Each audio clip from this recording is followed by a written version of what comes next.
ನಾಮಕ್ಕೆ ಸ್ತೋತ್ರವಾಗಲಿ. ಜ್ಞಾನೋಕ್ತಿಗಳು 12ನೇ ಅಧ್ಯಾಯ 27ನೇ ವಚನ. ಚಟುವಟಿಕೆಯವನಿಗೆ ಅಮೂಲ್ಯ ಸಂಪತ್ತು ದೊರಕುವುದು. ವಾಕ್ಯದಲ್ಲಿ ನ್ಯಾಯಾಧೀಶರ ಕಾಲದಲ್ಲಿ ನ್ಯಾಯಾಧೀಶನು ಯುದ್ಧ ಮಾಡುವುದಕ್ಕೆ ಯಾಬೀಸು ರಾಜನ ಸೈನ್ಯಾಧಿಪತಿ ಸಿಸೇರ ಬಂದಾಗ ಆತನು ಎಲ್ಲಾ ಇಸ್ರಾಯೇಲ್ ಪ್ರಜೆಗಳನ್ನು ಕೊಂದುತ್ತಾ ಬಂದು ಒಂದು ಸಮಯದಲ್ಲಿ ಆತನನ್ನು ಇಸ್ರಾಯೇಲ್ ಪ್ರಜೆಗಳು ಹಿಂಡೆತ್ತಿ ಹೋಗುವಾಗ ಆತನು ಓಡಿ ಹೋಗಿ ಹೇಬೆರನ ಹೆಂಡತಿಯಾದ ಯಾಯೇಲನ ಒಂದು ಗುಡಾರಕ್ಕೆ ಸಮೀಪಕ್ಕೆ ಬಂದಾಗ ಈ ಯಾಯೇಲಳು ಒಂದು ಚುರುಕಾದ ಚಟುವಟಿಕೆಯಿಂದ ಇರುವ ಒಂದು ಸ್ತ್ರೀ ಆಗಿದ್ದಳು.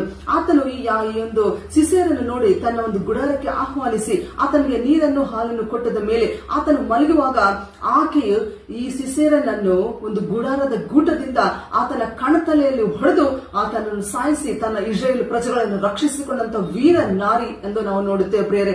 ಹೌದು ಪ್ರಿಯರೇ, ಈ ದಿನ ನಾವು ಕೂಡ ನಮಗ ಶತ್ರು ಬಂದಾಗ ನಾವು ಯೇಸು ಕ್ರಿಸ್ತನ ನಾಮದಲ್ಲಿ ನಮ್ಮ ವಾಕ್ಯದಿಂದ ಆತನು ಹೊಡೆದು ಸಾಯಿಸಿ ನಮ್ಮನ್ನು ನಮ್ಮ ಕುಟುಂಬವನ್ನು ರಕ್ಷಿಸಿಕೋಬೇಕು.